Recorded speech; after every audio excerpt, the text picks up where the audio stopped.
जो दिवाली से पहले धनतेरस आती है, 2 दिन पहले, जिसको बोलते हैं धनतेरस, जिस दिन नए बर्तन लेके आते हैं, सोना लेके आते हैं, चांदी लेके आते हैं।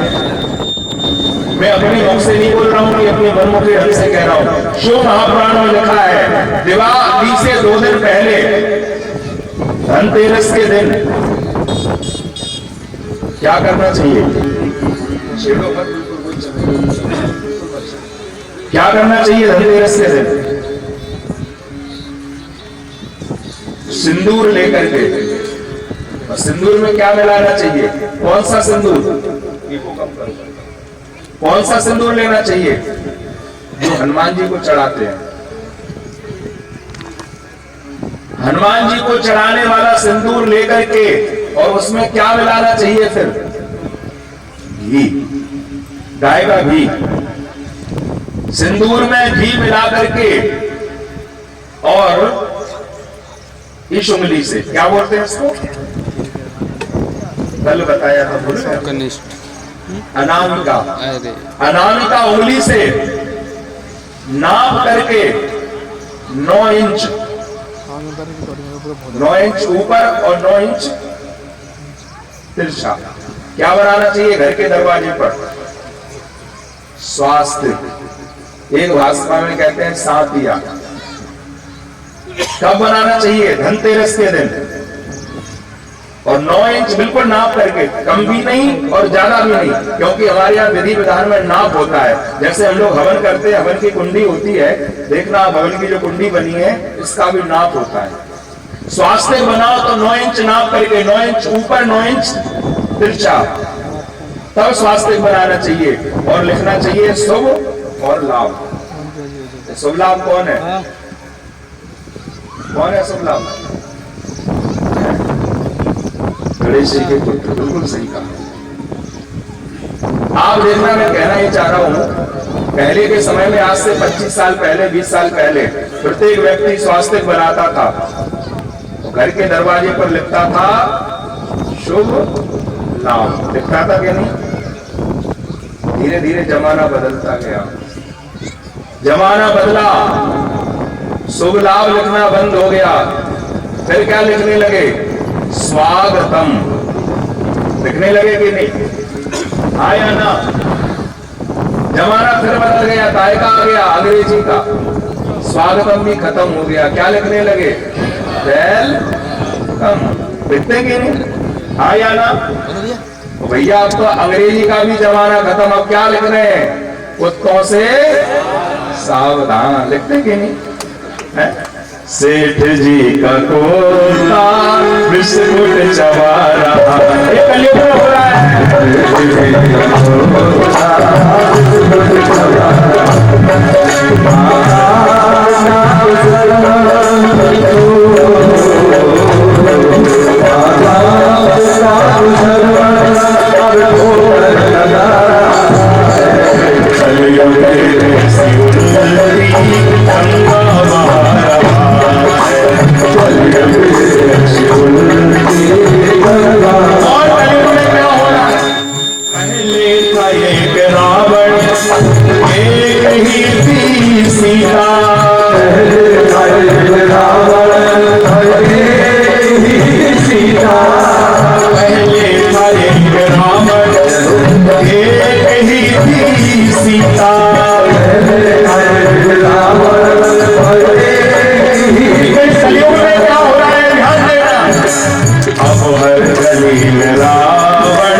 मैं निवेदन ये कर रहा हूं, गणेश जी महाराज बुद्धिमान है, और हमारे संसार में अगर पूजा होती है तो काय की होती है? बुद्धि की। गणेश जी बुद्धिमान थे, तो आज पार्वती जी ने कहा पहली पूजा होगी तो किसकी होगी? मेरे बेटा गणेश की होगी। भगवान शंकर ने वरदान दिया और इसीलिए हमारे यहाँ गणेश जी महाराज की प्रथम पूजा होती है। अनेक पुराणों में, कई कल्पों में, अनेक अनेक अवतारों में अनेक कथाएं आई हैं। एक कथा मैंने आपको सुनाई है पहले कई बार, जब भगवान का विवाह हो रहा था। सुनिए कि नहीं वो वाली कथा? भगवान कृष्ण का विवाह हो रहा था, बारात जा रही थी, देवताओं ने सलाह की, बोले भैया गणेश जी को बारात में ले जाएंगे तो बारात की होगी हंसी। बोले क्यों? बोले गणेश जी देखने में बड़े अटपटे लगते हैं, क्या करें? तो बोले गणेश जी को घर पे छोड़ देते हैं।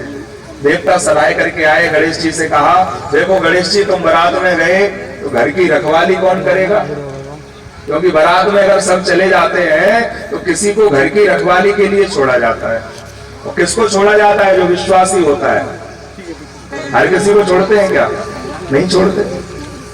अब गणेश जी बड़े सीधे साधे भी हैं, बोले कोई बात नहीं, तो घर की रखवाली हम कर लेंगे। बलवान भी है, बुद्धिमान भी है, ज्ञानवान भी है, जितने भी गुण कहे उतने कम है गणेश जी के लिए। तो देवताओं ने सलाह की, गणेश जी को घर पे छोड़ दिया रखवाली करने के लिए, और बारात की तैयारी होने लगी। गणेश जी ने आदेश दिया अपनी सेना को।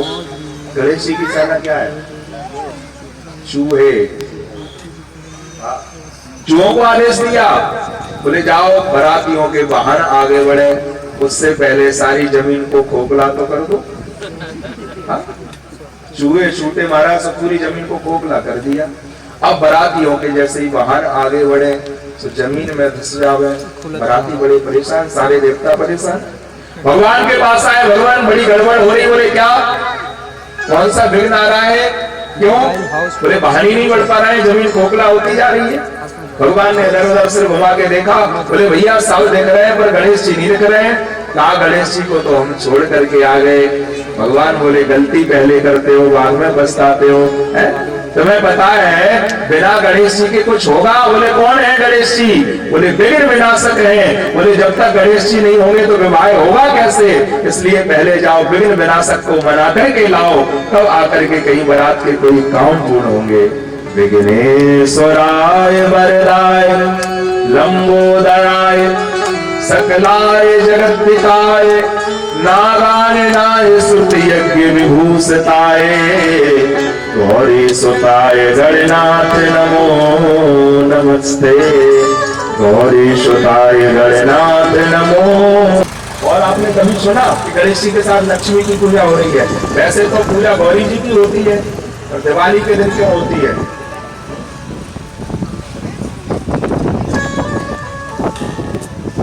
भगवान शंकर ने स्वयं वरदान दिया था, लक्ष्मी एक दिन ऐसा आएगा जिस दिन तुम्हारी पूजा नारायण के साथ नहीं बल्कि मेरे पुत्र गणेश के साथ में होगी, और वो होगा दिवाली का दिन, जिस दिन तुम सबके घरों में जाओगे। कहता है ये झाड़ू लक्ष्मी जी की बहन है। जब लक्ष्मी जी को वरदान दे दिया कि दिवाली के दिन गणेश जी के साथ में रहोगी, सबके घरों में पहुंचोगी, झाड़ू आके कहने लगी भगवान से, भगवान मेरा क्या होगा? भगवान बोले झाड़ू मैं तुझको भी वरदान देता हूं, जिस घर में तेरा सम्मान होगा उस घर में बरकत होगी, और दिवाली के दिन जिस घर में लक्ष्मी की पूजा होगी उस घर में लक्ष्मी के साथ में तेरी भी पूजा होगी। और आप देखना दिवाली के दिन लक्ष्मी जी की भी पूजा होती है, और जो लक्ष्मी जी की छोटी बहन झाड़ू है उस झाड़ू की भी पूजा होती है। होती है कि नहीं होती है? ये झाड़ू कोई साधारण नहीं है माताएं बहनों, ध्यान देना। मैं आपसे निवेदन कर रहा हूं, मैंने देखा है जो लोग महत्व नहीं समझते हैं, झाड़ू को कहीं भी लिया और डाल दिया। नहीं डालना चाहिए, झाड़ू का सम्मान करना चाहिए। झाड़ू के अपमान से घर आबाद नहीं होगा, ध्यान देना, घर बर्बाद हो जाएगा।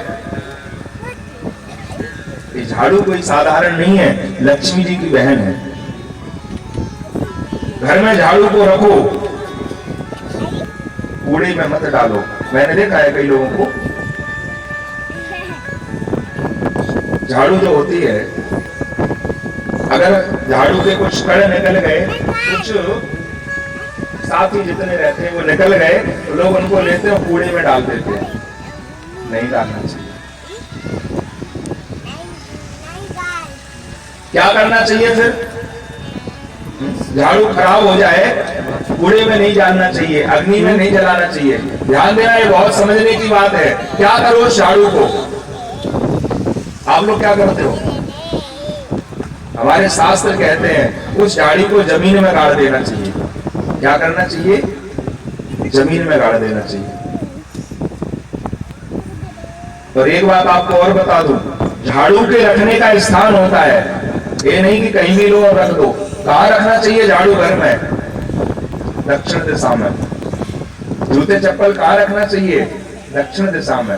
और दूसरा, झाड़ू ऐसी जगह रखना चाहिए कि कोई बाहर से आने वाला व्यक्ति आपकी झाड़ू को देख ना पावे, आपकी झाड़ू के दर्शन नहीं कर पावे। क्यों?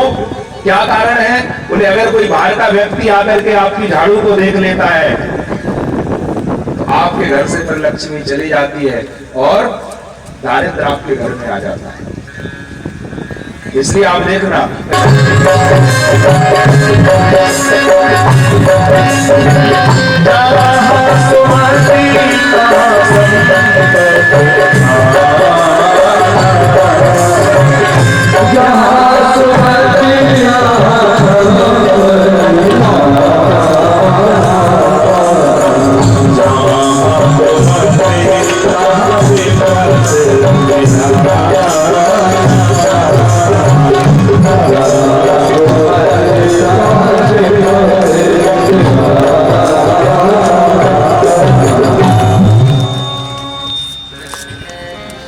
झाड़ू और परिवार कैसा होना चाहिए?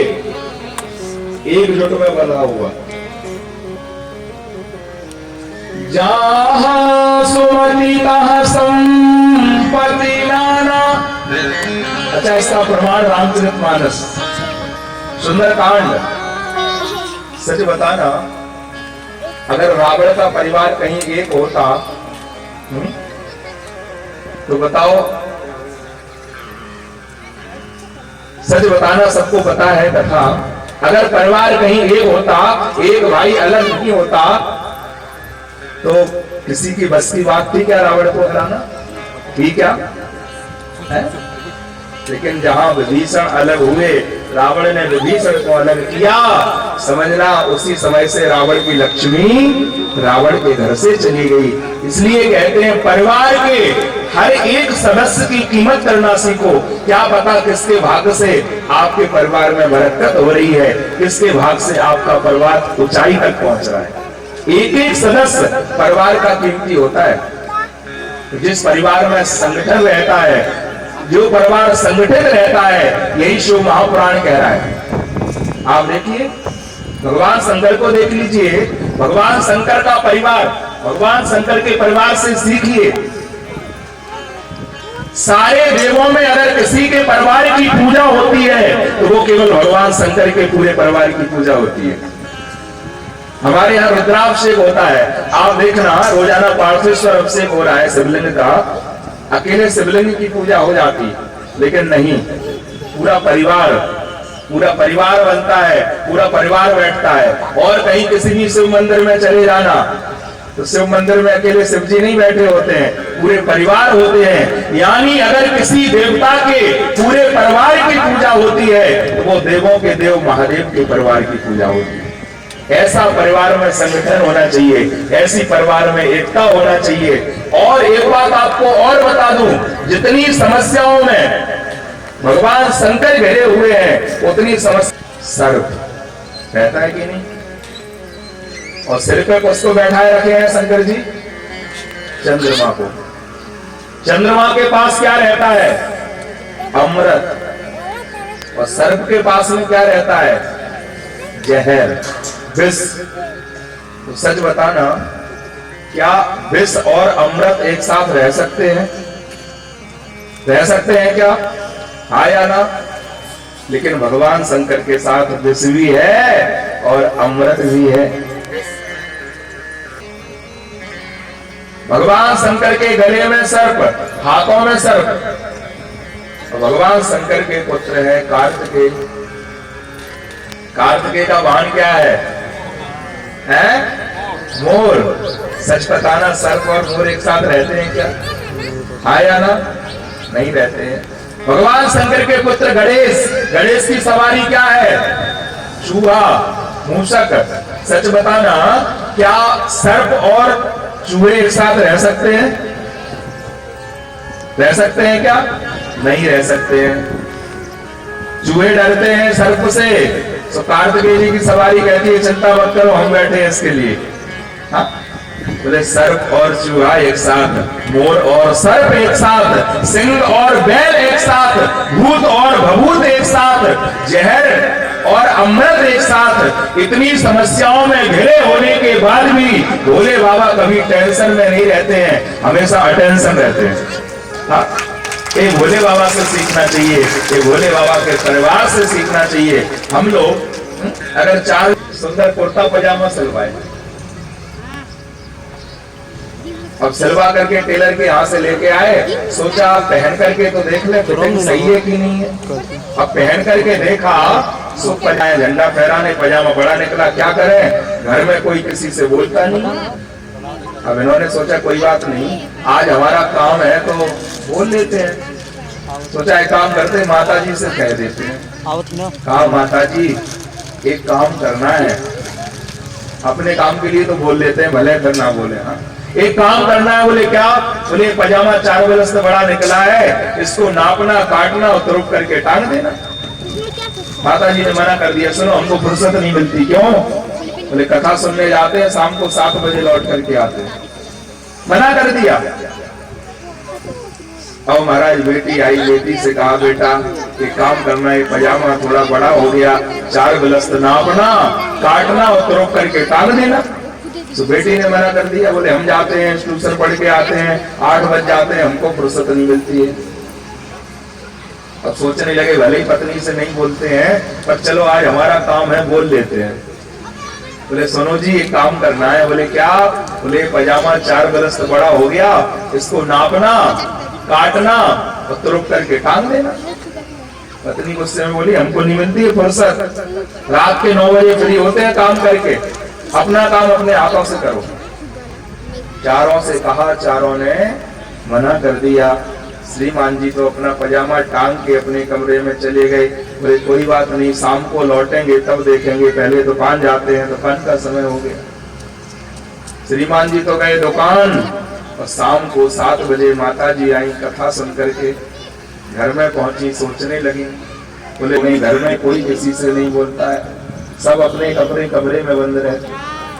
अब बेटी 8 बजे ट्यूशन पढ़ के आई, घर में पहुंची, सोचने लगी देखो आखिर में है तो पिताजी, और आज पिताजी ने कहा मैंने मना कर दिया, और कहीं पिताजी के काम को कर दिया तो हो सकता है घर में बोलना चालना शुरू हो जाए।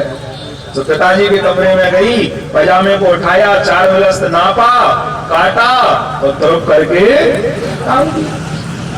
जाकर के अपने कमरे में बंद पढ़ने लिखने लगी। अब उनकी धर्म पत्नी जी रात के 9 बजे काम से फ्री हुई, सोचने लगी देखो आखिर में है तो पति, पति पति होता है। और आज देखो पति ने कहा और मैंने मना कर दिया, अगर आज पति के काम को कर दिया और कहीं पति प्रसन्न हो गए तो हो सकता है घर में बोलना चालना प्रारंभ हो जाए। तो कमरे में गई, पजामे को उठाया, 4 बलस्त नापा, काटा और तुरुप करके टांग दिया। सब अपने अपने कमरे में बंद। और महाराज सवेरा हुआ, अब रात में 10 बजे श्रीमान जी दुकान बंद करके आए, और उनको तो एक ही चिंता थी कि पजामा ठीक करना है। कमरे में आए, पजामे को उठाया, 4 बलस्त नापा, काटा, तुरपा। अब सोचा पहन के तो देख लें। बताओ पहन के देखा होगा तो क्या हाल हुआ होगा पजामे का? किसी काम का रहा होगा क्या? सच बताना, रहा होगा क्या? लगी है उस घर का हाल भी पजामे के जैसा होता है। जहाँ सुमति तहाँ संपत्ति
पुत्र गणेश सब कुछ ऐसे पूजनीय हैं।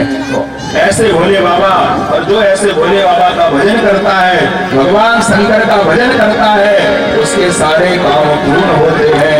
और संतों ने तो कहा है, संतों ने लिखा है, कबहू ना चूके तेरा काम रे पति को, कबहू ना चूके तेरा काम रे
गौरापति को